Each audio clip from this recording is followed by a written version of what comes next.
This government meeting is brought to you by Eastworks and our local cable subscribers.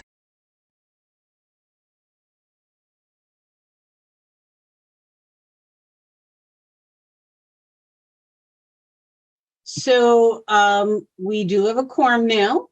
So I think we should get started. I do know that the mayor is going to come about 6:30, and Maren will be here as soon as he exits another meeting. So let's have a roll call and open up the public hearing for the proposed FY 2024 school budget public hearing. All right. So Shannon Dunham here. Megan Harvey here. Lori Garcia here. Ben Hersey here.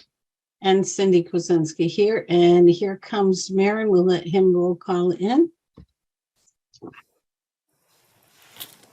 And as soon as he's on.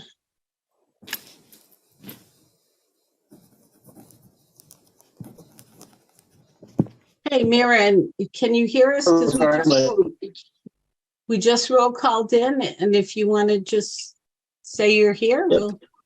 Maren Goldstein here. All right. Okay, so now we're going to present the budget, and that is Dr. Leclerc. You're going to do the slides, and Nick is going to talk us through this. I will start, and then Nick will jump in. All right, sounds good. We don't want to scare him the first time, right? All right, let me just share my screen, and let me get out of that, and let me go here.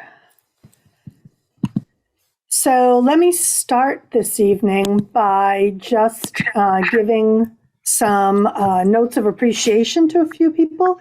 So thank you to Nick, who's doing the budget for the first time this year, and for the admin team that makes difficult decisions every year about the budget and really works in partnership with one another. The finance subcommittee for the school committee, Maren, Cindy, and Megan, for all of their hard work. And I also want to note that we have had, Nick and I have had several meetings with the mayor in preparation of the budget this evening. So I want to acknowledge the collaboration that we've had with the mayor, the feedback from the mayor. I think that's a positive step.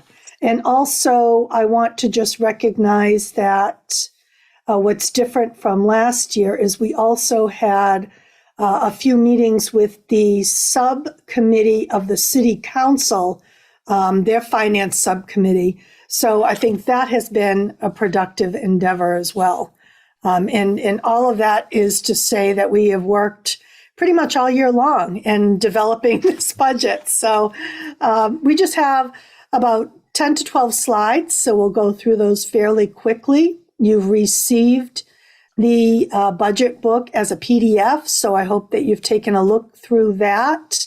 This will give you just some highlights, and then Nick will drill down on a few things that are of importance to you, and you can feel free to, anyone on the committee can feel free to stop us and ask us clarifying questions as we move along, okay?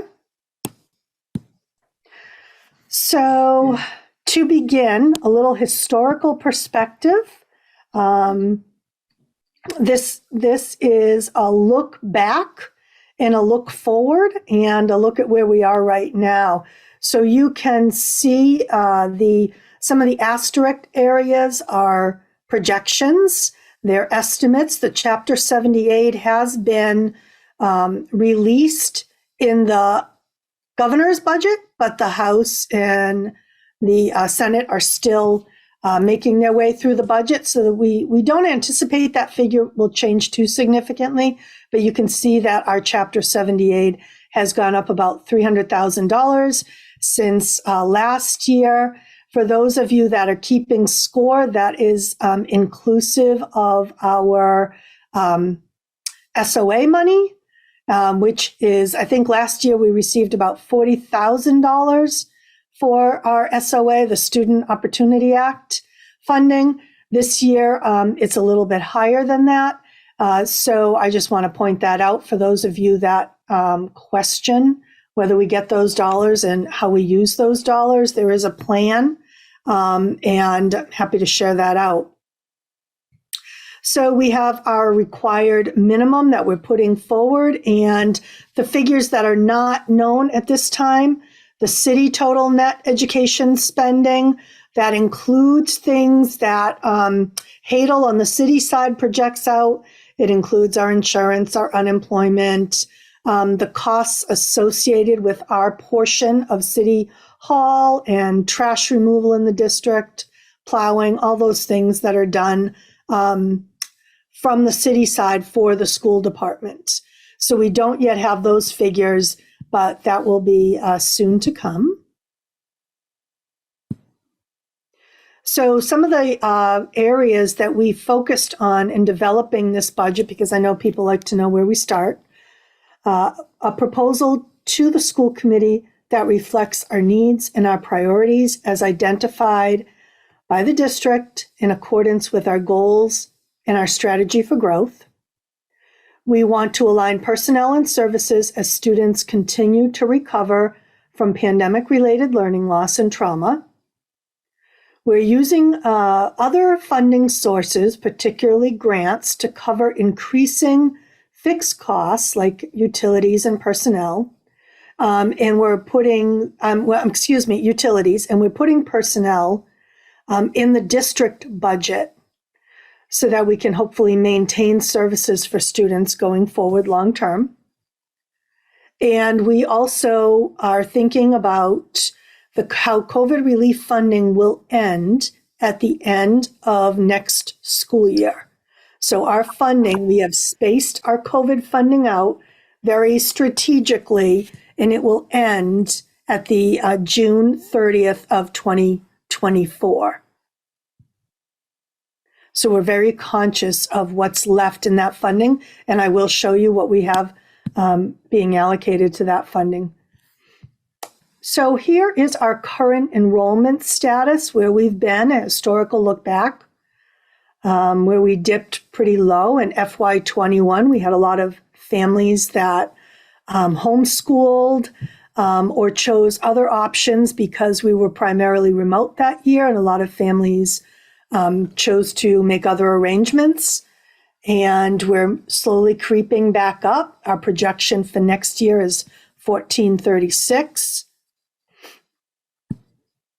And I know that a lot of you ask for this every year. So here are our numbers, our look ahead at next year. So I've broken it down by the total number of students at the grade level, and then the number of students per class based on the number of teachers we have at that grade level, which could be 5 or could be 6. This year, we had 6 teachers in grades 2, 3, and 4 because the administration identified that those class sizes were larger. You'll see it for FY24 listed under grades 3, 4, and 5 because those students are getting 1 year older. So we have still maintained some small class sizes. I do want to point out, though, kindergarten is anticipated. We're not anywhere near 90 right now. We're in the 60s right now. We know that will climb, but it has not yet. So that is always a factor that is kind of unknown until we get into the summer. And I put an asterisk by grade K and grade 1 because in our budget that you're going to see tonight, we are adding a 6th teacher to either grade K or grade 1, depending on where the administration feels it needs to be. In other words, if the K numbers creep up to 90 or higher, we'll add a sixth teacher at that grade level to keep the numbers down. If not, we'll probably add a 6th teacher to grade 1 because the current kindergartners are a challenging class, and we think that there's some benefit to bringing the numbers down. They're kiddos that have gone through the pandemic, so having 6 teachers would be a bonus.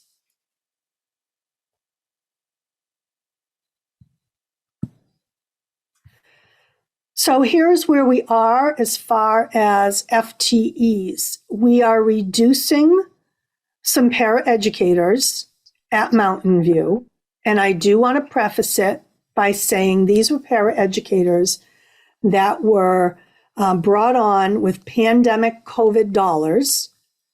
And so we're trying to be transparent and show you all our funding sources here. The purpose of the COVID dollars, if you remember, was to help with the learning loss. And so we're thinking about how we're going to operate for some of those staff once the COVID dollars are gone.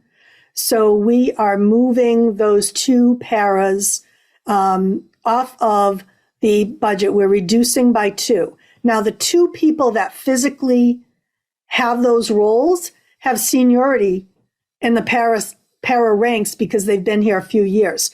So they will be absorbed into another position. So they won't actually lose a job. We're reducing a half a teacher at the high school. If you recall, we have a ELL teacher that's taking a sabbatical. Our numbers are reduced at that level in ELL. So we're not going to fill that full position next year and save some money. We are adding a physical therapist and a BCBA for the district. The physical therapist was on contracted services. We've never had one employed in the district, or we haven't in several years. So we're taking that off of a contracted services line and we're hiring our own internal person because we have numbers that necessitate that. A BCBA is also a position that's a position for behavioral challenges that we have in the district. And again, that's been something that when we've needed it in the past, we've contracted out for it, but there is currently a need for us to have one full-time in the district because the student needs that we have demand that.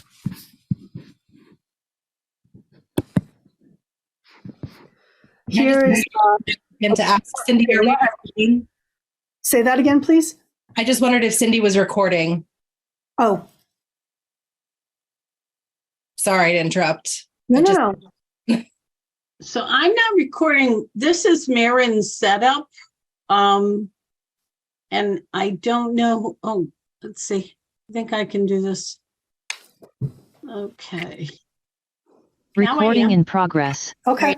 Okay. Yeah, I didn't know if Marin had already done that. Because when I set them up there, it's an automatic recording. So It's always different. format. So thank you. Well, in this presentation, I should say, we'll put this presentation on the district website tomorrow. So for anyone that, maybe looks at this later on tonight and realizes they missed the first few slides, they can go back and look. So here is an approximation of what we hope we will be getting in grant funding next year. The actual specific grant amounts are not out yet, but this is based on previous years and what we anticipate going up a few percent. So our special education 240 grant is used primarily for out-of-district tuition. We have Title I, which supports reading specialists in the district. Title II is a lot of our mentor stipends, which we're required to do, in PD. Title IV is an English language learner program, tutors, supplies, professional development. SR3, that's the grant that will end at the end of next year. We're using for staffing, textbooks, teacher supplies, custodial supplies, professional development, substitutes. Circuit breaker is another special education kind of allocation, and we use that for out-of-district tuitions and transportation. And then revolving accounts include school choice, parking fees, athletic fees, all those things. We are using that for staffing, transportation, food service, and athletics. So here's a glimpse of what's left in SR3. SR3 was about $1.5 million. We used a portion of it this year, and we're using the rest of it next year. So we still have about $581,000 in salaries.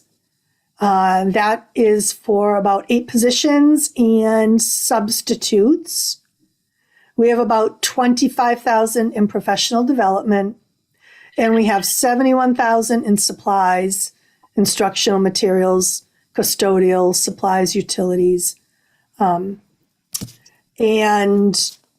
not, we did take several positions out of this grant in preparation for the end of next school year. We had about 15 positions in this grant, and knowing that it would be ending, we started moving those out into the district budget, and that was with the mayor's okay.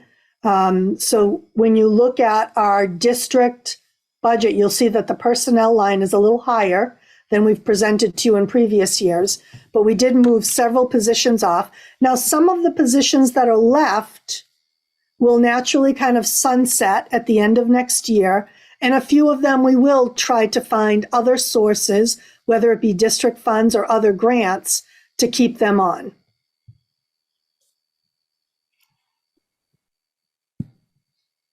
So here's where we are percentage-wise, nuts and bolts-wise. We are presenting this evening a budget that is $18,833,400.76. It is $943,823.16 more than the previous year, or a 5.28% increase over previous years. The personnel salary, moving out of grants, out of the ESSER grants, and out of Title I and Title II, any grants that we had personnel salary in that we could move, totals about $449,000. And that makes up for 2.51% of the budget. Transportation, you'll see an increase there of about $53,000. Out of district tuition, we have an increase of about $39,000. Utilities, it's not a surprise to anyone. Utilities are high. They're up about $50,000.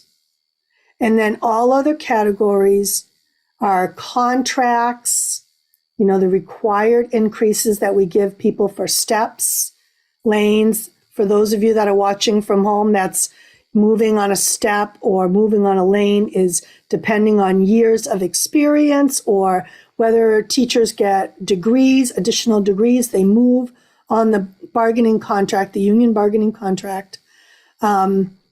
The increased cost on contracted services that we have, everything has gone up, equals about $352,000. And you will see all of that totals $943,000, that difference up above, which equates to the 5.28%. On this slide, you will see that Nick went through the exercise of breaking it down for each building. So we have Mountain View, we have the high school, then we have special education, which is a separate cost center. We have the district, and we have the totals. So let me just point out a few things. Mountain View, you'll see that, the expenses have not really shifted that much. There's like an $11,000 change. So we've kept cost really tight. Personnel is making up almost 5%, and that's with the shift of moving some people off grants, moving them into the district budget. High school, same kind of thing, moving a few staff off of the district, off of grants into the district budget. And you'll see expenses only went up about $7,800. Special education, personnel took a big jump, but keep in mind that we're moving the physical therapists and a BCBA out of contracted services, which would have been expenses, into personnel. So that creates that kind of big jump, but it also puts the expenses into the negative. On the district side, little variation. The expenses that are there are expenses that are moving from school buildings into central office based on Nick's kind of realignment of accounts. So you'll see under the totals, for personnel, we are going up 6.09% total. And for expenses, we're keeping it at 3%. Many of the larger, could someone please turn off their microphone? Okay, they just did. Thank you. Thank you. A lot of the funding that we took out of the grants related to personnel that came back into the district, we went back to the grants and added some of the expenses that we incur in the district into the grants. So we can use grant funds. If we follow the rules, we can use grant funds for things like textbooks. So that's why we were able to keep our expenses down to about a 3%.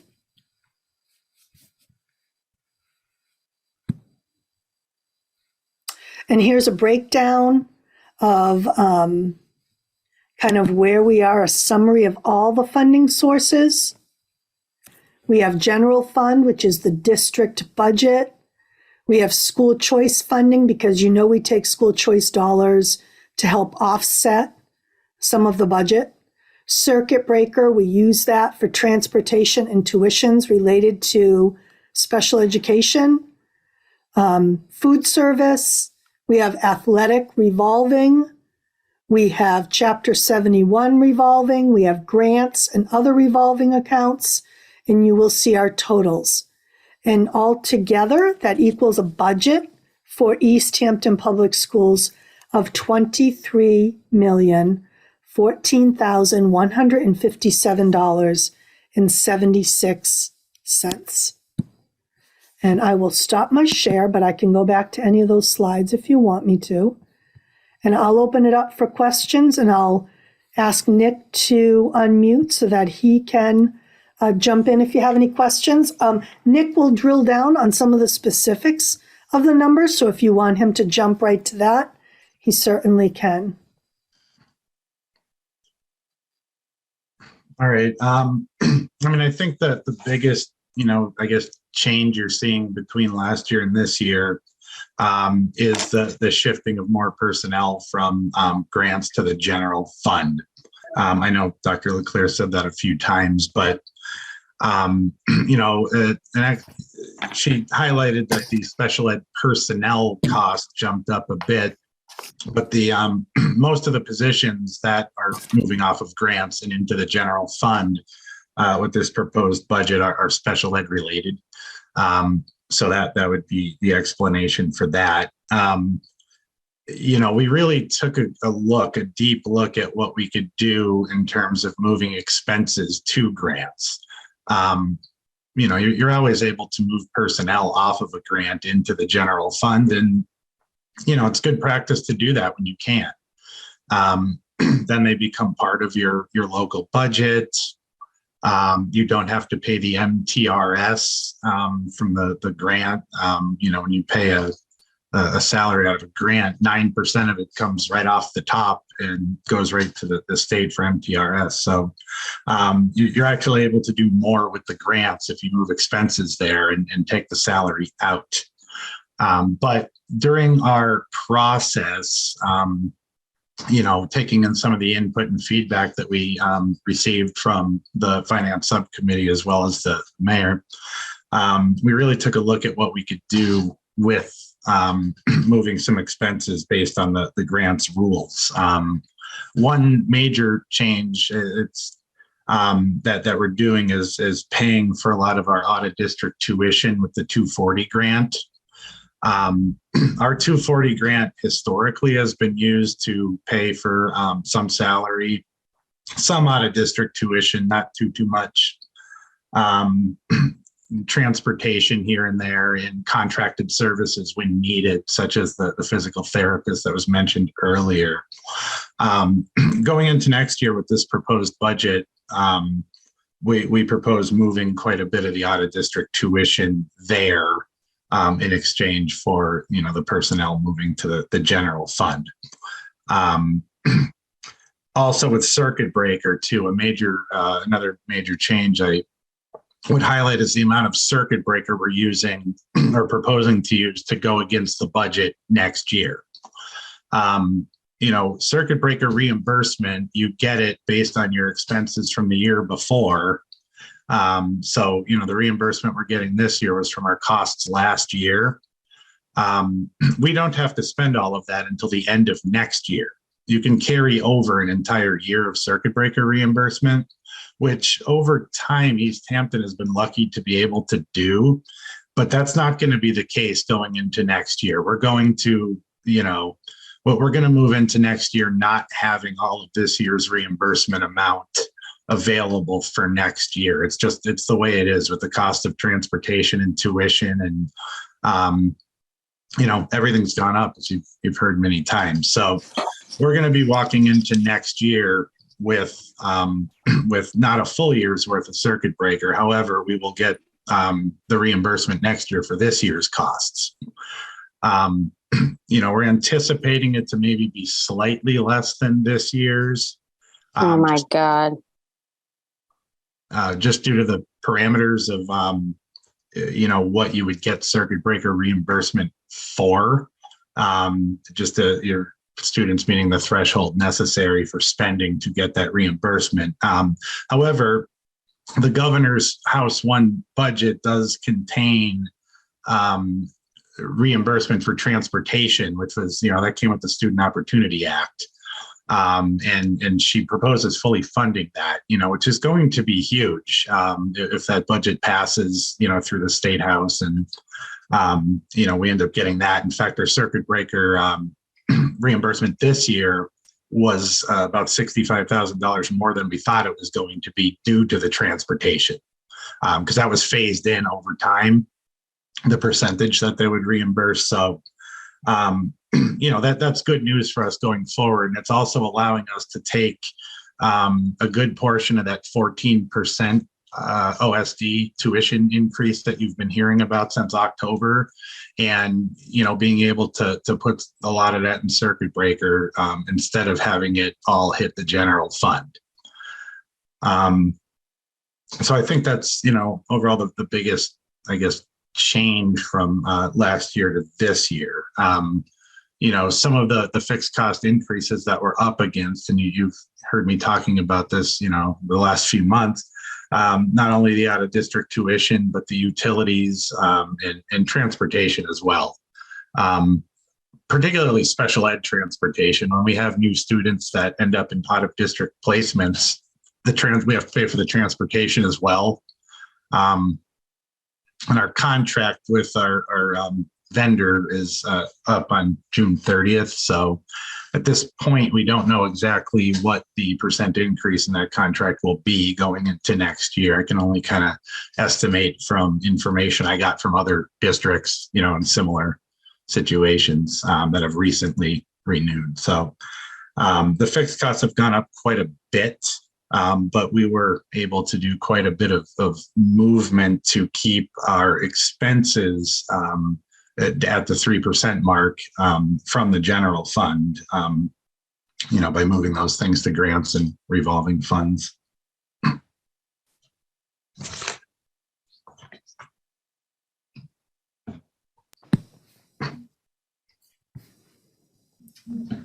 So I see that the mayor's joining us. So the presented figure tonight, just to recap, is we are putting forward a budget of $18,833,400.76, which is a change of $943,823.16, or 5.28% over last year.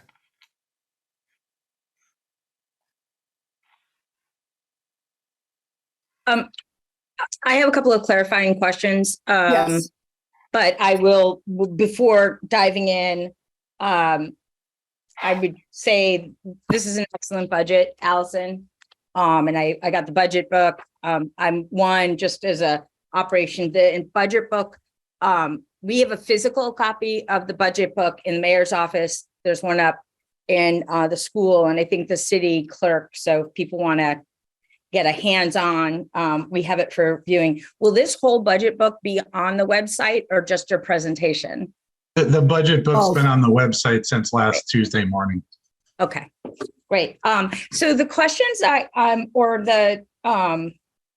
the big question I have is, I remember if the governor signs the bill in front of her right now, like things change, but the one question I have is with food, if lunch and breakfast remain free, can we use that against a deficit we have in the school lunch account, or two, start preparing, like, so if there's a staff person that we want to keep on past ESSER, can this money we thought we'd spend on food or those services with Chartwell, can they be distributed to a staff line item or get rid of any deficit we have in food lunch? I'm not sure. I know that money is very prescribed. So just go ahead, Nick. I can only use that on food service related expenses. If the meals are not universally free next year, we're okay in that account to get through a year. I mean, I know that there's been some debt historically in that account when meals were paid prior to the pandemic. But I am confident that we would be okay through next year. Some things that I've used some of that money for this year has been equipment repair, food service related equipment repair. Sometimes, say 4 years ago when that account wasn't healthy at all, that would come out of Larry Carnes's maintenance budget. If we had to fix an oven or a steamer or whatever. A couple of things, not at Mountain View really, because obviously that stuff's brand new, but things break over time. There's a couple of things we had to repair at the high school, and I was able to use that money to do that. Okay. No, and I was just going to add, Nicole, just a reminder for everyone, we have a contract with Chartwells, and so they provide all the staffing for the cafeterias, the people that cook the meals and the people that are at the registers, so that is all funded through Chartwells. So all the money that goes into that account pays for the Chartwells contract. Okay. Which, our invoice varies a little bit from month to month, really depending on how many meals they make and how many supplies they have to buy, and honestly, how many school days are in the month. So, you're going to see a little bit of variance there from month to month, but, based on the reimbursements we've gotten when meals have been universally free, we've been able to, get that account in a place where it's not in deficit anymore. Great. No, thank you. A very thorough budget, well presented, followed every penny in the book. But nice job. Thank you very much. A lot of work, I know the two of you put into the budget every year, but certainly just great. Thank you. Megan, did you have a question? I just had a follow-up clarifying question from that. So when we're talking about whether or not the state will fund the food next year, I just want to clarify.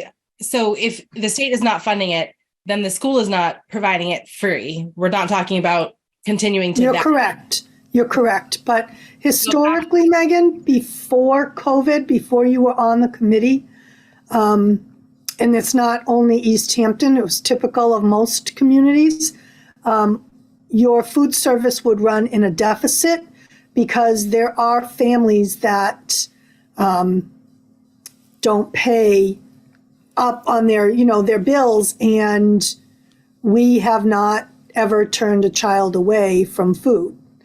So even when we had to fund the cost of the meals, we would do that if we had to. Perfect. Exactly what I was looking for the answer to. Thank you. If there aren't any more questions right now, I would open up public speak on the budget. But before I do that, are there any questions from you first? We're going to be discussing after public speak, so there'll be time to do a little bit more. But is everybody ready? Okay, so there are going to be two public speaks tonight during this public hearing.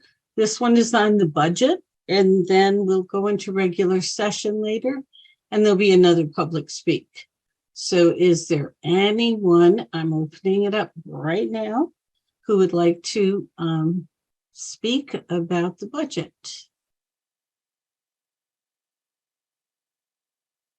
Make sure I'll scroll through. We do have 2 pages. Okay. Megan and Maren, I don't see anybody right now. I don't see anyone either. Okay, I'll give it like another second. And then we'll close that portion. I'll scroll through one more time. All right. Okay, I do not see anyone showing that they want to speak, so I'm going to close public speak, and I will open up. The next part of our agenda is discussion and vote on the budget. So do we have any discussion? Lori? I would just like to thank everyone who worked so diligently on the budget. I truly appreciate that you have looked for creative ways to move positions that would have been cut because of the ESSER funds disappearing in the near future. So thank you so much to Dr. LeClaire, to a finance subcommittee, to the mayor for being supportive. And that's all I have to say. Thank you. Okay, I can say that I think we sent Dr. LeClaire and Nick back to the drawing board at least twice to overhaul the whole thing and look again before we made our final look at it. So I do thank you. We really gave you a lot. Megan? I just wanted to echo a thank you to Dr. LeClaire and Nick and to the mayor. The process, I have 2 examples of how this has gone, and I just am so grateful that all parties have collaborated, really transparently worked together. We have a great level services budget. I just thank you to all 3 who have done that, and to Maren and Cindy who are on the committee as well. Yeah, and I think, how many meetings did you have with the mayor to keep looking at this? At least 3 or 4? Yeah, two or 3. Yeah. Yeah, Nick probably had more than I did. We had one good face-to-face one with the mayor and the treasurer. And then after we took that input into account and, looked at the grants and all that and, came back to the finance subcommittee, I think it was in between our second and third meetings we had, where what I showed you looked entirely different than what it did the week before. But we were in communication with the mayor after that as well, based on the changes we made, and then ultimately what the subcommittee voted on to put forth tonight. In addition, I do attend the weekly city finance team meetings that consist of, a few, myself and the mayor and the auditor, the treasurer, HR director. We talk about financial matters each week. So it's definitely been present there as well. Yeah, I've been really happy that you've been doing that, because I think that helps with communication. Oh. Lori? I'm so sorry. As soon as I shut my microphone off, I was like, I didn't even mention Nick's name. Of course, Nick, thank you so much. And I've mentioned before, since you've come on board, you have been so helpful to me. Anytime I email you, within 5 minutes, you respond and you have answers for me. So thank you so very much for everything you are doing for our school district. Thank you, Lori. I agree. Any other questions? Any comments? So do we have a motion? There's Maren. This is Maren. Again, thank you for everyone working on this.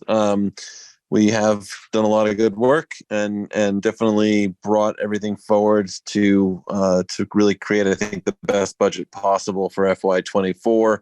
And again, really looking at the increase in transportation fees that we had last year, the out of district fees that we have going on this year, and looking towards next year's with the end of SR3 funding. So I think that we really have optimized our budget as successfully as possible. So thank you, Nick and Allison and everybody else involved. And so, yeah, I would like to put forward a proposal that we accept this budget in full. I know we're probably going to need to say the exact dollar amount. So let me find that here in front of me.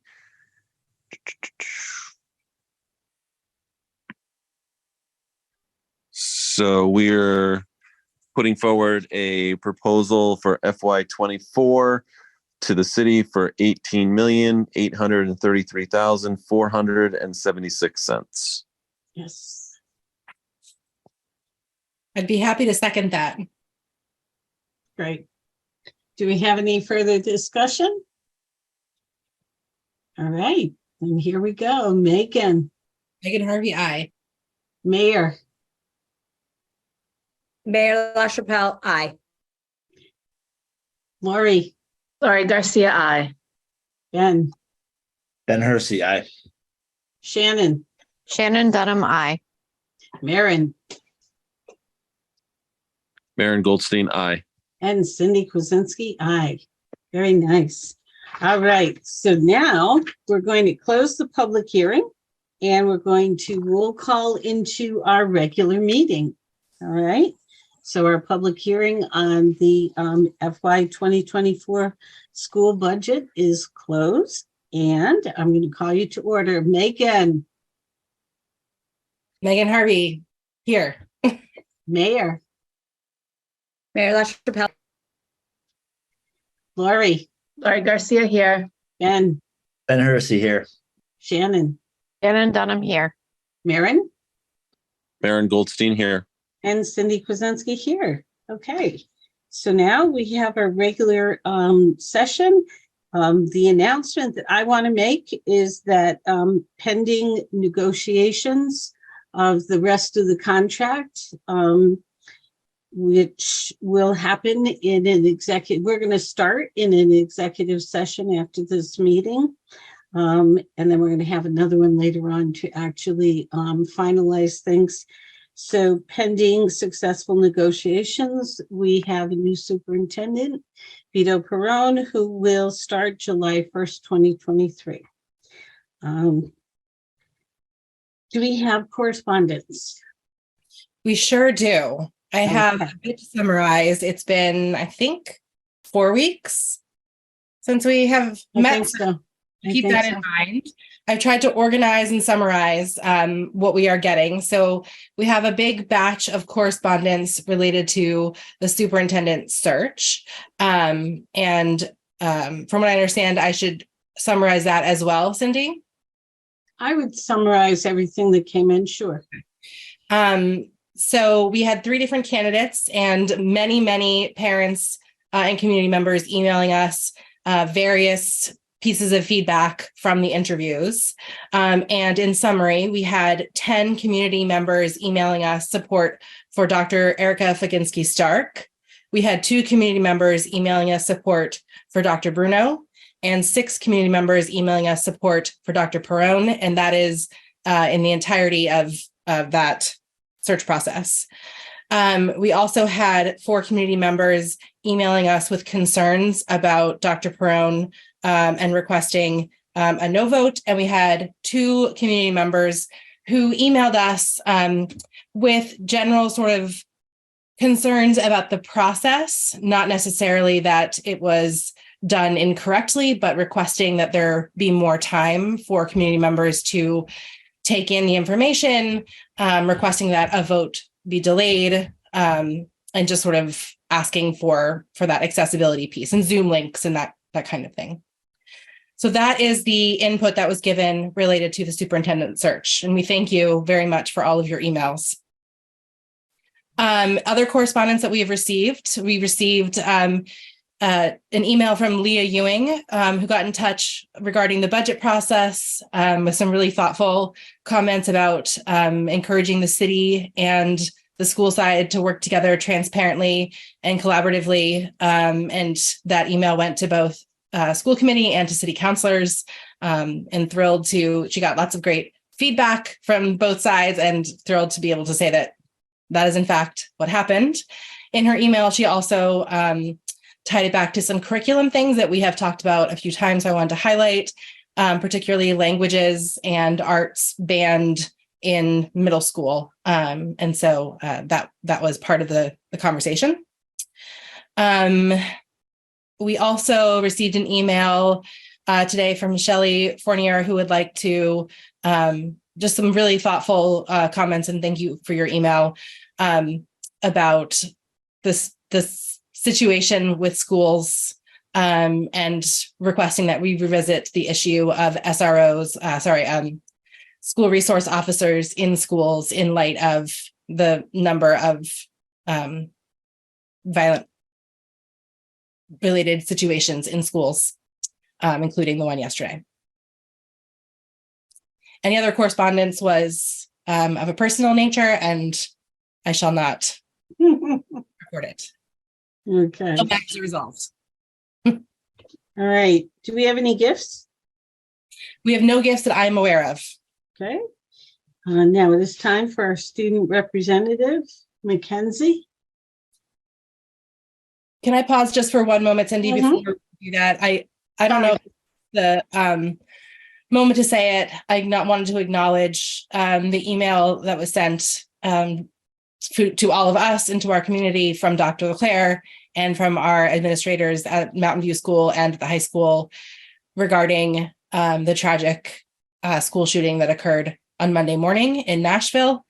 I just wanted to acknowledge that is something that, we're not going to just keep going with the school committee meeting without acknowledging that there's a lot of families who are grieving really hard right now.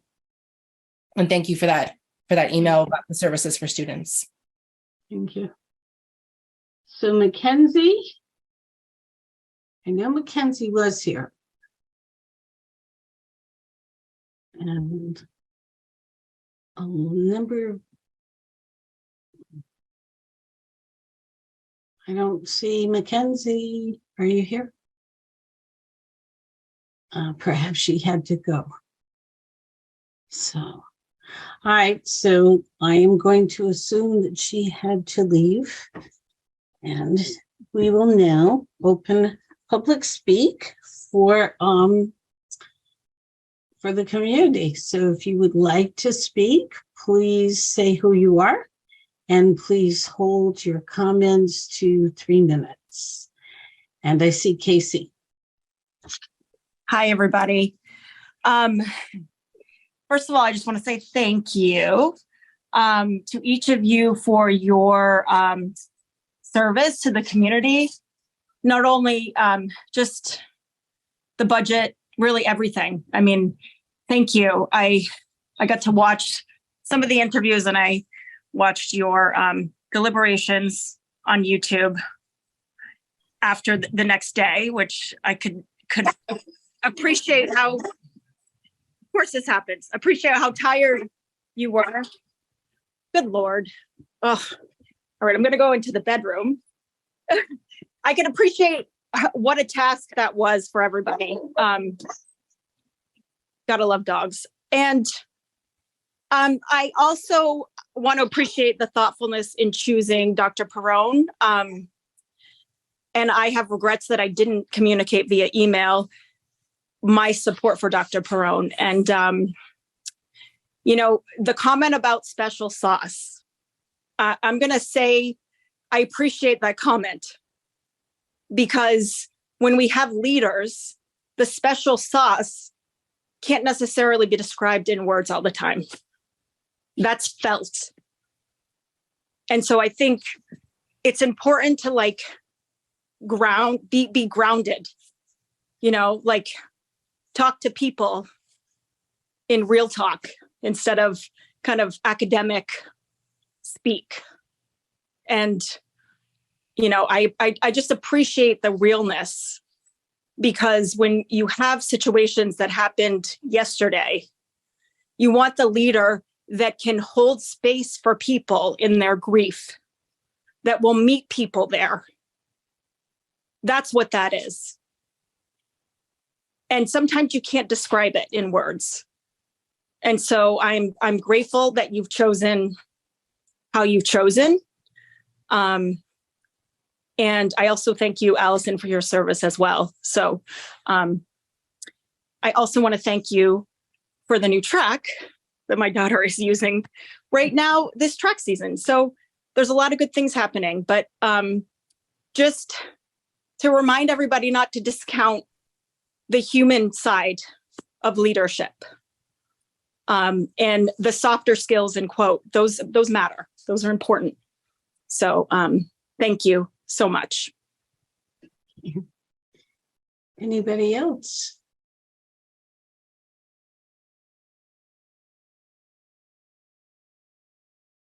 It's going to be a much shorter meeting than I thought. All right. I do not see anybody else signaling that they want to speak. So I'm going to give it 30 seconds more. Scroll through. And all right. Does anybody else see anybody that I'm missing? All right, then we are going to close public speak, and we are going to move on to the superintendent update.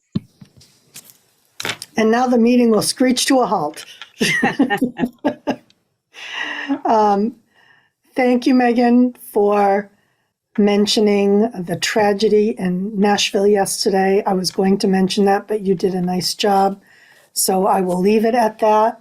I do have a few announcements, and I just want to remind everyone that We the People is having a spaghetti supper and auction Thursday night at the high school, 5:30 to 8:30. You can buy tickets at the door. You're supporting the students that are heading to Washington for the national championship. So everyone, please try and make it that night if you can. I also want to mention that next week, April 4th, there will be a curriculum night at Mountain View School, and there'll be a lot of different options, and there'll be some dinner with that. So I think that it will be a great event, and I hope people can make it to that. And finally, I want to say, and I know I'm forgetting some announcements because I always have a list of them, but the last meeting was canceled. But I do want to recognize the high school cheer team, which took 3rd place in the state competition Sunday, March 12th. They also won the Western region, I think the weekend before that. So they've made team history. So kudos to the Easthampton High School cheer team. Great job. And so I've got a couple things that I want to bring to your attention. Just some housekeeping things I need to get done. Sorry to tack them on, but they were supposed to be at the last meeting, which we didn't have. So I really need to get these done. The first one are some handbook changes. People on the committee, you should have received a summary 2-page double-sided document of the proposed changes. So let me try to summarize that summary for you, so I won't track it all down. We are updating the handbook. The last time we did updates was prior to the move to Mountain View.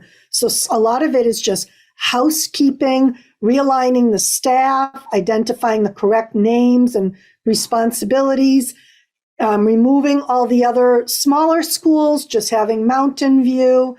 We've updated any sections where we've updated policies at the school committee level. We've adjusted some things that were identified as policies but are really procedures.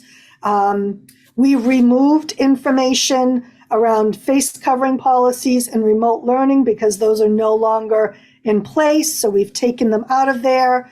We've updated things like, believe it or not, back in the olden days, even before I was here, we used to announce school cancellations on like regular radio stations. We don't even do that anymore. So we just updated and cleaned up a lot of sections.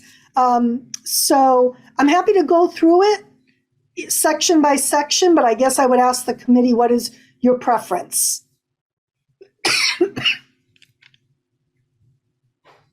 Do you want me to go through it section by section, or did you do your homework I'm and read okay it if all? you don't. Thank you. I'm also fine just to vote on the whole thing. None of it is really rocket science. We updated like the vaccinations kids need. I mean, that's all mass law. So it was a cleanup, really. It was a housekeeping thing that was really just necessary for us to update the handbook. So if everyone is okay with that, I will move on. Okay. And the other piece that I have tonight is the calendar, because we haven't voted on the calendar yet. So in your packet, you should Hold have. on. Hold on. We need to vote. Oh, do you need to vote on the handbook changes? Okay. Yes. Yes. So if someone could vote to accept the handbook changes for the student handbook at all pre-K through 12, that would be wonderful. I would like to make a motion to accept all handbook changes for the Mountain View School. I'll second that. All right. Megan? Harvey, yes. Lori? Laurie Garcia, yes. Ben? Ben Hersey, yes. Mayor? Mayor LaChapelle, yes. Shannon? Shannon Dunham, yes. Aaron? Yes. Okay, you kind of froze a little, but I think I heard yes. Aaron Goldstein, yes. Sorry. Thank you. Great. And Cindy Kuzinski, yes. Okay, and the final thing I have is the school calendar. So you should have received that from Sue Colby today in your updated packet. That would be the most recent. It says draft 3 on the top of it. A few things that I will point out for anyone listening. We are starting the week of the 28th of August. We'll bring new teachers on board on Monday. We'll have some professional development for teachers Tuesday and Wednesday. And then students will start on August 31st. And we have some kindergarten screening days in there. But it will be nice to start before Labor Day, because then that allows us to have our last scheduled day around June 14th. Of course, that's if Dr. we have no Leclerc, snow days. Yes, do you have that as a visual that you can just throw up? I do. Let me see if I can throw it up. I have to save it to my OneDrive. Sorry. There's a Hold nicer on. way to say it. I'm sorry. Can you please place it and share it with the community? Yes, let me bring it up on my documents. Thank you. And I will share it.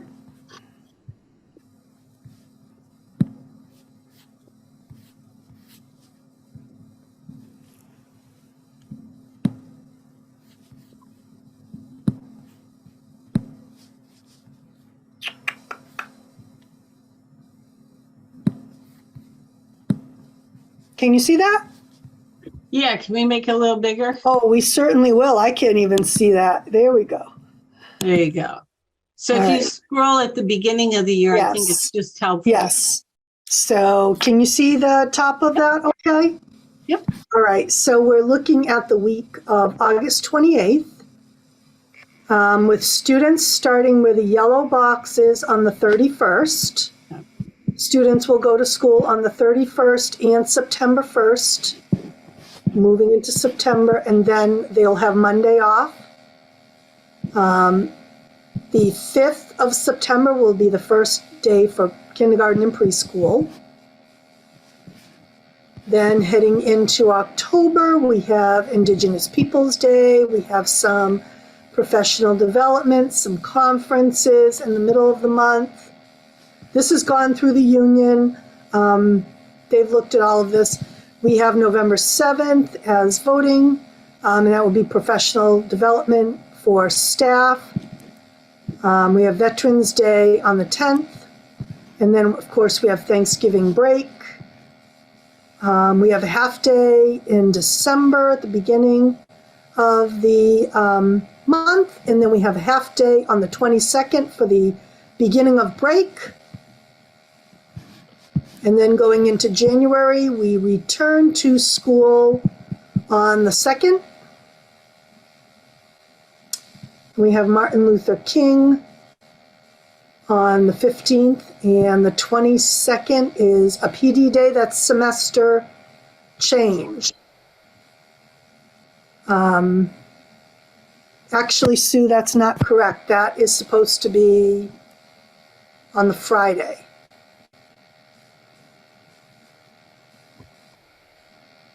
Sue Colby, are you there?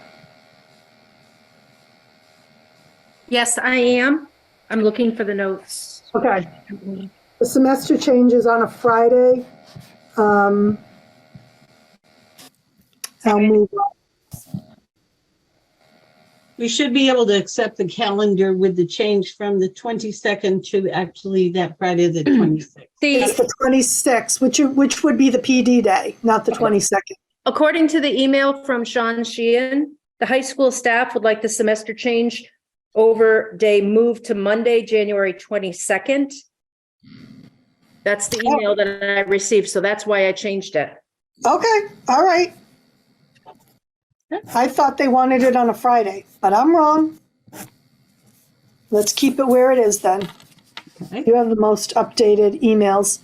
All right, so moving into February, we have the 7th, we have a half PD day. The 19th is President's Day, that's winter break. Then we have March, we have some professional development days. There's a presidential primary on the 5th. So we're just having no school on that day for voting. And then we have some half days for PD and conferences. April, we have a half a professional development day. Then we have April break. And then in May, we have a half a professional day. No school on 27th, which is Memorial Day. Graduation will be scheduled on the 7th of June. And then the 14th is the last day of school, pending no snow days. And that would be a half day. If we do go into the next week, we should be mindful that the 19th is Juneteenth. So we'll work around that date. And that's what we have for you. Excellent. Can I stop the share, or are you still looking? No, I think we're good. Anybody else need it? Okay, I think we're good. So I do need a vote on that too. Yes. So do we have a motion? I would like to make a motion to accept the calendar for the school year 23-24. I'll second that. Okay. Megan? Megan Harvey, yes. Lori? Laura Garcia, yes. Ben? Ben Hersey, yes. Mayor? Mary LaChapelle, yes. Shannon? Shannon Dunham, yes. Maren? Maren Goldstein, yes. Can't hear you. Try one more time, Maren.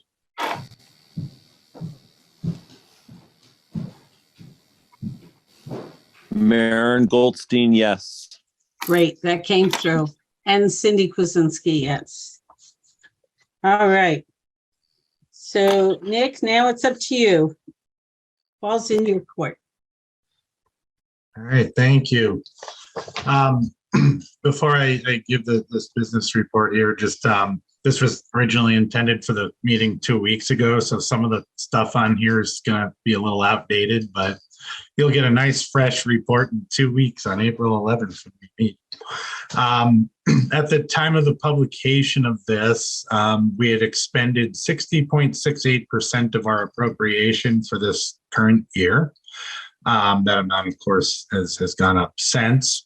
As with every other month, I'm continuing to monitor the FY23 budget for areas to watch and transfers that will be needed.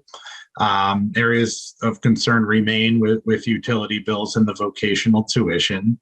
And of course, I'm still, looking at the grants and revolving accounts to ensure that any shortfall we may face at the end of the year can be covered. Item 2, the FY24 budget process. Well, I think the beginning of this meeting pretty much speaks for itself there. So thank you for that. Item 3, our end of the year report audit. That has to be done independently every year for my DESE end of the year report. Took place at the beginning of March. There were no major findings, just a couple minor things to clean up, such as a couple amounts that were either on the wrong line or incorrect column.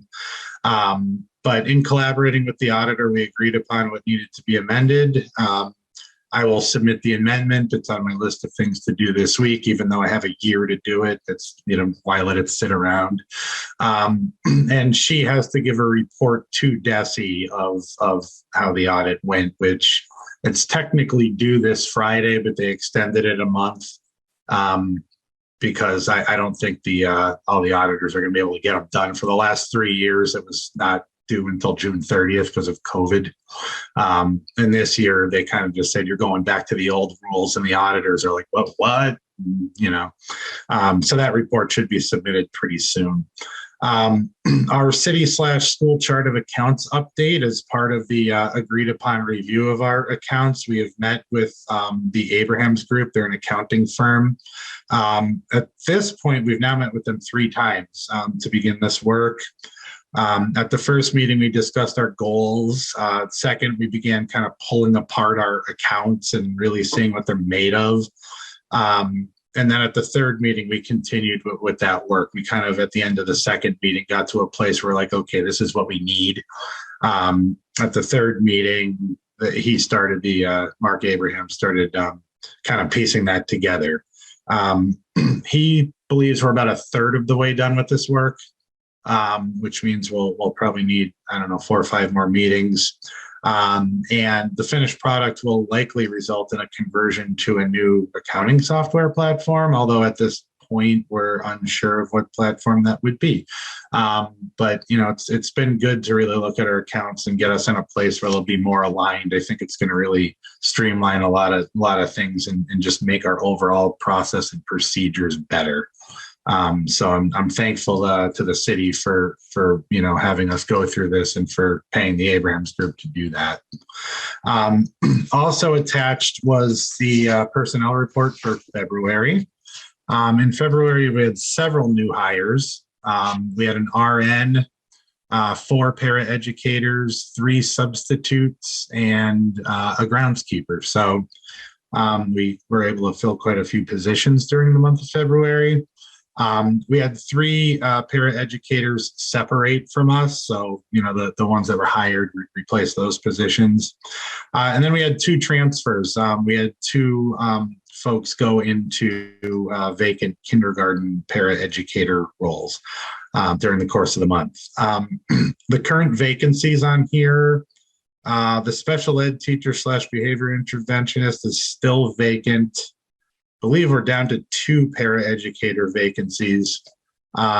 Special ed teacher at the high school is still vacant, and we recently had an administrative assistant at Mountain View put in her resignation. So that's the current personnel report. Okay, thank you. Can I just jump in here on finance?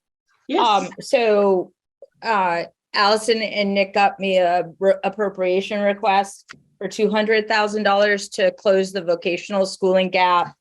So I'll be I have to write a memo. I got to do the memo, and I hope to get that it'll be into the next packet. I hope to do it tomorrow. It might be the day after. But I did have, as I was flipping through the book and the budget book in section 4, it had the FY 2024, like the budget, the appropriation for the FY 23 city appropriation. I just wanted to be clear, not for public and whatnot. The 200,000 is for this current year and would ultimately be added to the FY 23 appropriation if city council passes it, right? I just want to keep that straight in my own head. Correct? Matt, correct. That's pretty clear. Okay, excellent. Thanks. Thank you. Okay. Well, if there aren't any more questions, Maren, did you want to give a finance subcommittee update? Nope. We're just dealing with our budgets. We've got another meeting coming up shortly through reviewing quarterly meetings, and I'll announce that shortly. Okay. And policy? We are working on coming up with a meeting date for April. Okay. All right. So now we have a long list. Can I do other, Cindy? Sure. I think other comes before the long list. It does, and I missed it. It's okay. So I have a few things on other. I'm excited to say that on, when was it? March 10th, that's when I went to Metcalf with part of the focus group. We were able to spend a few hours there, and it was amazing. So I'm very thankful to Julie Ann for arranging it with Amy Burke. We were able to see classes in action and meet and hear about all of the logistics. It was a wonderful time to go because this is going to be the Metcalf School first graduating class, 8th grade graduating class from their dual language program. So it was really wonderful to see in action. And I'm thankful, as I said, to Julie Ann, Lauren Kessler, Mariah Sterling, and Jean Libby all went with us. So that was great. And I know a lot of times when we're talking about things, I say, like, especially during the interviews, Laura Garcia Policy Committee and Wellness, but there really is no Wellness Committee anymore. And Dr. LeClaire and I have talked about that. I've talked about that publicly in these meetings. And I don't feel that it's necessary to have a committee per se, because there are so many different avenues, and I get so much support from different people in the community. But I would like to say that I do continue to work on wellness issues. So I would like to report back that we had a fabulous meeting remotely with our new coordinator, Tori Halloran from Safe Routes to Schools, and the whole admin team from Mountain View was present. And we discussed things such as safety sessions and professional development, more sessions for our teachers. There's also going to be an arrival and dismissal safety audit that's going to be conducted, and they're setting the date for that. So that's something that is just so helpful that we get this support from Safe Routes to Schools. And I'm also thrilled to announce, if you are all in agreement, that we are going to have, it will be our 8th walk, bike and roll event. And we're going to have it on Thursday, May 4th. So put that on your calendars, please. And I would also like to mention, I've posted on my Facebook page, and I know that the school tries to promote it, but the Healthy Youth Coalition with Ann Talley, they've been running a wonderful series of parenting lectures. And I attended one of them remotely about gender. There's another one tomorrow that's going to be on the effects on the teenage brain on vaping and marijuana, cannabis. So I highly suggest that you attend that. They do have their last one of this series. It will be next Tuesday, but I didn't realize there was a conflict until Dr. LeClaire said there's another event on the 4th. But that one is also, it's with a parenting coach. So all of those, the details are available on the Healthy Youth Coalition website, as well as their Facebook page. And if you ever have questions, feel free to reach out to me. So thank you. Okay. All right. Thank you. So now, Megan, we have our action items. Well, first I wanted to do another other. Sure. Oh, sorry. I didn't see your little hand went up. Thank you. So I had sent you an email, and I think I did not send it in time for this meeting. So I didn't know how to approach, like if we bring it up now or anyway, I sent you an email that I was interested in reopening a discussion about subcommittees. And it actually flows very nicely from Lori's point. So I emailed specifically about a curriculum subcommittee, a student advisory subcommittee or group. And I'd be interested actually in talking about a wellness subcommittee as well. That banging is my children playing basketball in the house just above me, just in case it translates over Zoom. So I don't know if that's something that we can open up and put on the agenda. I found lots of examples of all 3 of those subcommittees at other school committees around the state, and am interested in, without becoming too subcommittee heavy, if those things are valuable here. I mean, I think we certainly can put them on the agenda to talk about at a future meeting. Sure. I see them. Okay. And Ben, you had your hand up too? Yeah, just a quick thing. I attended the last CPAC meeting maybe 2 weeks ago or so. And they're hoping to establish a much more like constant presence in the district. And they would love to potentially report out at our meetings. And so I thought I'd ask just about the possibility of that, and maybe letting them have a moment where they could just talk about what they're up to, or maybe talking to us and we could present, I guess. Who is that again? Special Education Parents Advisory Committee. Sure. And so they're, by law, there's just every district is supposed to have one, and they're working on that. So I thought that'd be a cool thing to help that community just keep a voice active. So you're thinking like May? Sure. I think I don't know that they really necessarily wanted to get to every meeting, but if possible, sure. I mean, just to share out once. Yeah, they're also doing like events. They're having speakers. They're trying to get the word out in the community about things that are going on related to our people here. So yeah, if they could they can be in the mix, that'd be great. Okay. All right. Okay. Anything else? All right, Megan.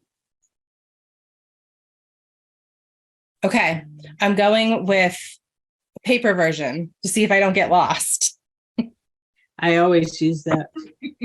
Okay, I make a motion to approve the school payroll dated 2/9/2023 in the amount of $565,690.46. I second that. Just because you glitched out for a second, can you say it one more time? The amount. Sure. 560. Do you want me to say the whole thing? Yep. No, just the amount. Okay. $565,690.46. Thank you. Okay. I second that. All right, Megan. Megan Harvey, yes. Lori. Laurie Garcia, yes. Ben. Ben Hersey, yes. Shannon. Shannon Dunham, yes. Mayor. Mayor LaChapelle, yes. Maren. Maren Goldstein, yes.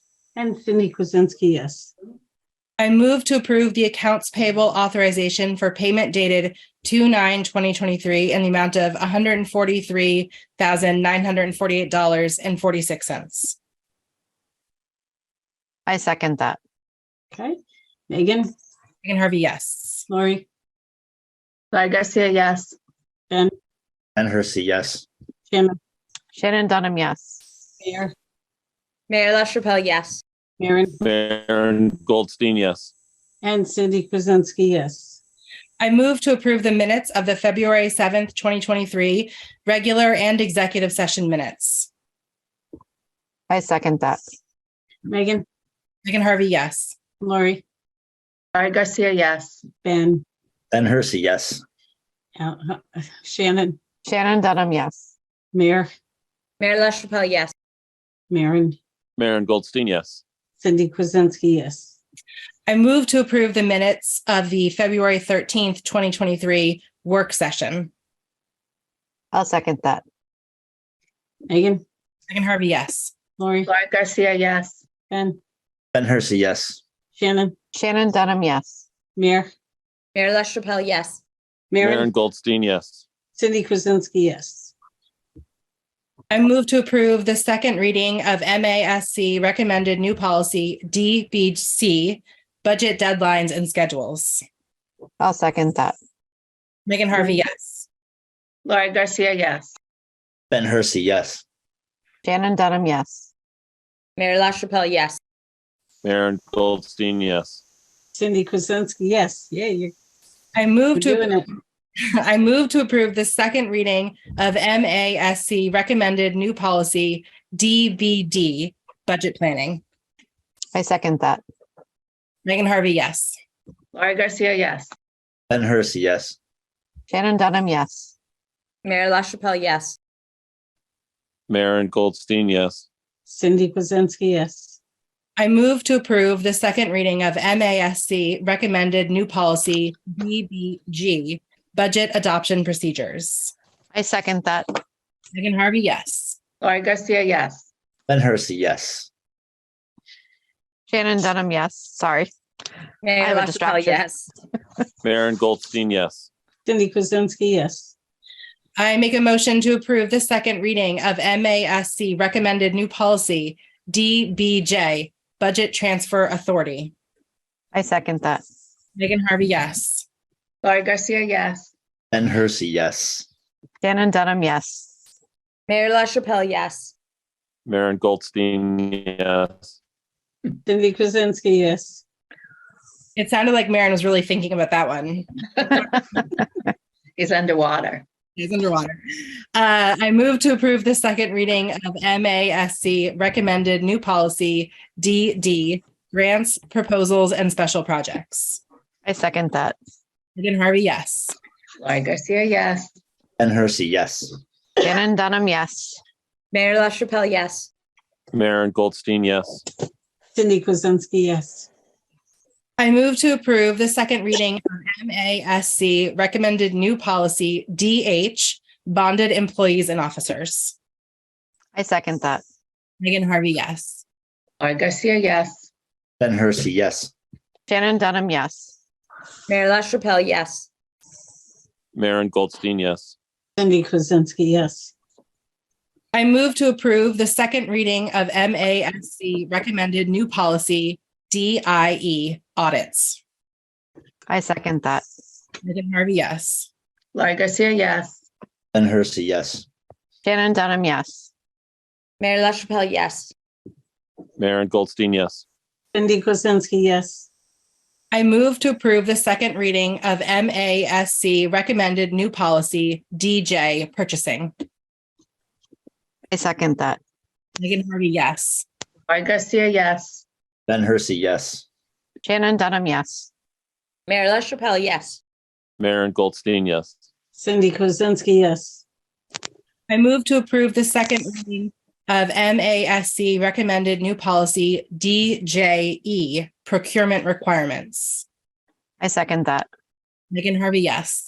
Laurie Garcia, yes. Ben Hersey, yes. Shannon Dunham, yes. Mayor LaChapelle, yes. Maren Goldstein, yes. And Cindy Kuzensky, yes. I move to approve the second reading of MASC recommended new policy DK payment procedures. I second that. Megan Harvey, yes. Laurie Garcia, yes. Ben Hersey, yes. Shannon Dunham, yes. Oh, Mayor LaChapelle, yes.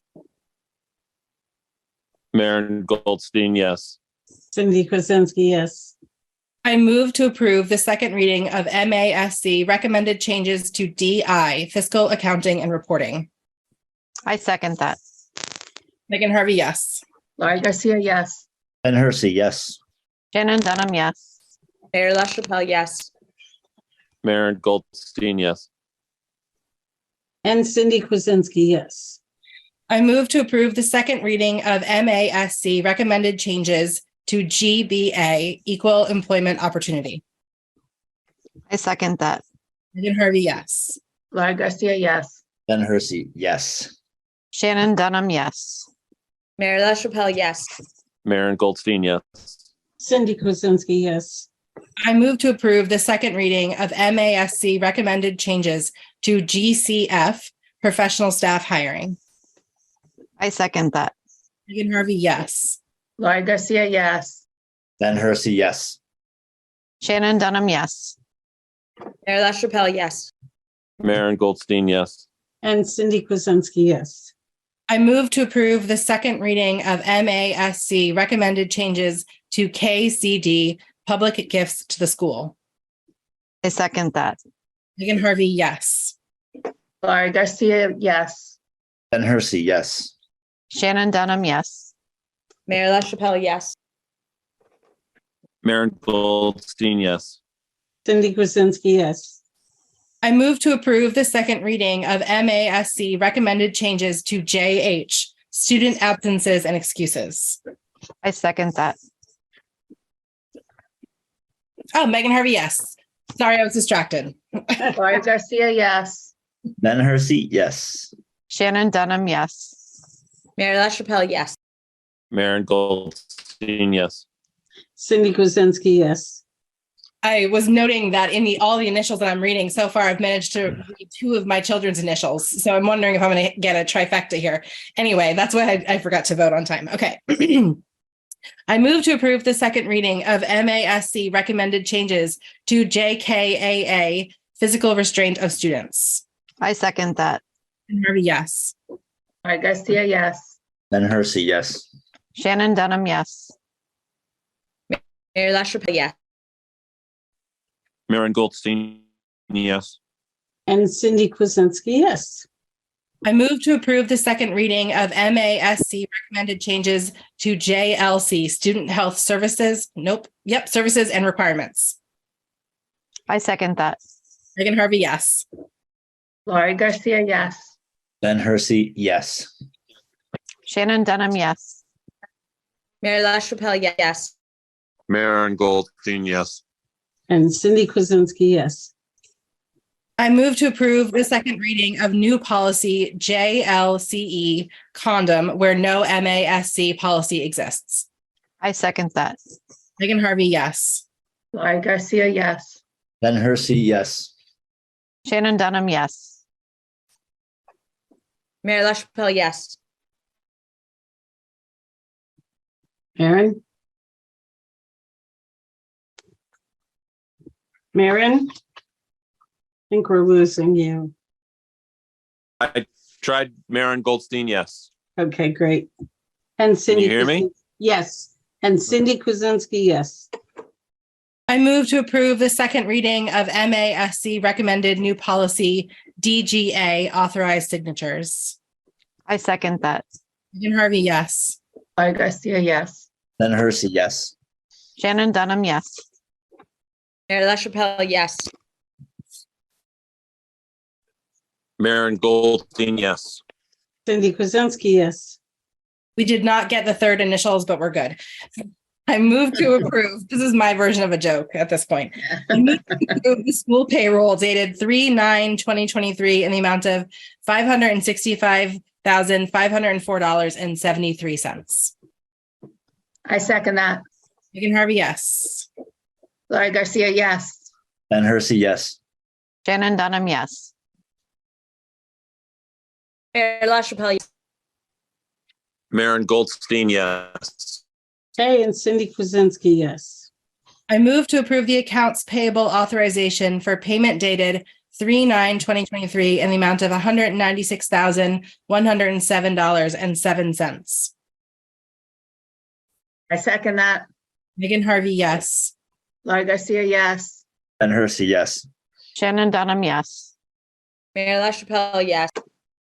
Maren Goldstein, yes. Cindy Kuzensky, yes. I move to approve the school payroll dated 2/23/2023 in the amount of $572,586.10. I second that. Megan Harvey, yes. Laurie Garcia, yes. Ben Hersey, yes. Shannon Dunham, yes. Mayor LaChapelle, yes. Maren Goldstein, yes. And Cindy Kuzensky, yes. I move to approve the accounts payable authorization for payment dated 2/23/2023 in the amount of $358,572.23. I second that. Megan Harvey, yes. Laurie Garcia, yes.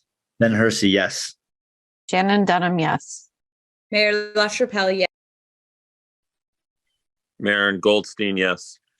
And Cindy Kuzensky, yes. I move to approve the accounts payable authorization for payment dated 3/23/2023 in the amount of $319,096.43. I second that. Megan Harvey, yes. Laurie Garcia, yes. Ben Hersey, yes. Shannon Dunham, yes. Mayor LaChapelle, yes. Maren Goldstein, yes. And Cindy Kuzensky, yes. I move to approve the school payroll dated 3/23/2023 in the amount of $584,966.90. I second that. Megan Harvey, yes. Laurie Garcia, yes. Ben Hersey, yes. Shannon Dunham, yes. Mayor LaChapelle, yes. Maren Goldstein, yes. Cindy Kuzensky, yes. I move to approve the accounts payable authorization for payment dated 3/16/2023 in the amount of $9,664.41. I second that. Megan Harvey, yes. Laurie Garcia, yes. Ben Hersey, yes. Shannon Dunham, yes. Mayor LaChapelle, yes. Maren Goldstein, yes. And Cindy Kuzensky, yes. Dana. I move to approve the Easthampton Public Schools continue to participate as a school choice district for school year 2023 to 2024. I second that. Megan Harvey, yes. Laurie Garcia, yes. Ben Hersey, yes. Shannon Dunham, yes. Mayor LaChapelle, yes. Maren Goldstein, yes. And Cindy Kuzensky, yes. My last motion here is about a field trip request. Do you want to introduce it before I do it? Do we need to do that? Okay. Amy Paulus, who is on staff at the high school. She does a lot of the drama productions. She is proposing taking the students to a trip down at the Hartford stage to see a Shakespeare play in April. Do you know which play? That was my question. I love Shakespeare, so I'm just It was on the sheet. Do you have the Yeah. sheet? It's the last page of that agenda. Who can get to it first? It was in there, but you catch me on the spot and I can't remember it. I know. But let me see. I just see All her right. on stage. It is, I'm going to tell you, A Winter's Tale. Oh, okay. Very good.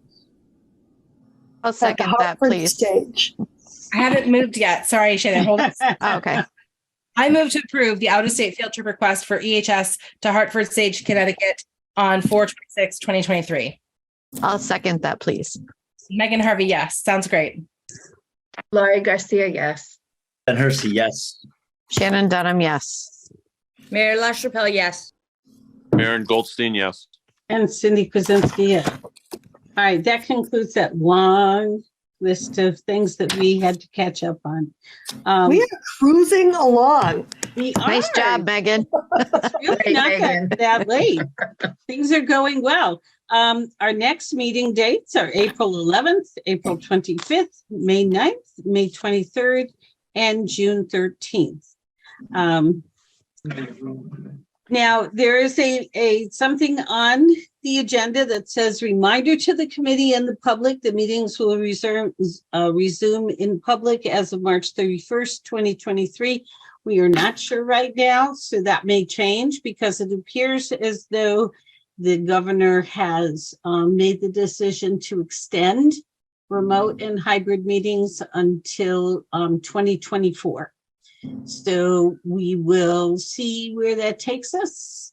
And as we have said before, we're very much in favor of at least hybrid when we do go back in person. And this authorization would cover both. So we'll have to wait and see if the governor signs that. Okay, so I need a motion to go into executive session to pursuant to MGL 30A S21A2 to conduct strategy sessions in preparation for negotiations with non-union personnel or to conduct collective bargaining sessions or contract negotiations with non-union personnel. I move to go into executive session. I'll second that. All right, Megan? Megan Harvey, yes. Laurie Laurie? Garcia, yes. Ben Hersey, yes. Shannon Dunham, yes. Mayor LaChapelle, yes. Maren Goldstein, yes. And Cindy Kuzensky, yes. Okay, good night, everybody. Thank you. Good night. Thank Bye, you. everybody. Okay. This government meeting is brought to you by Eastworks and our local cable subscribers.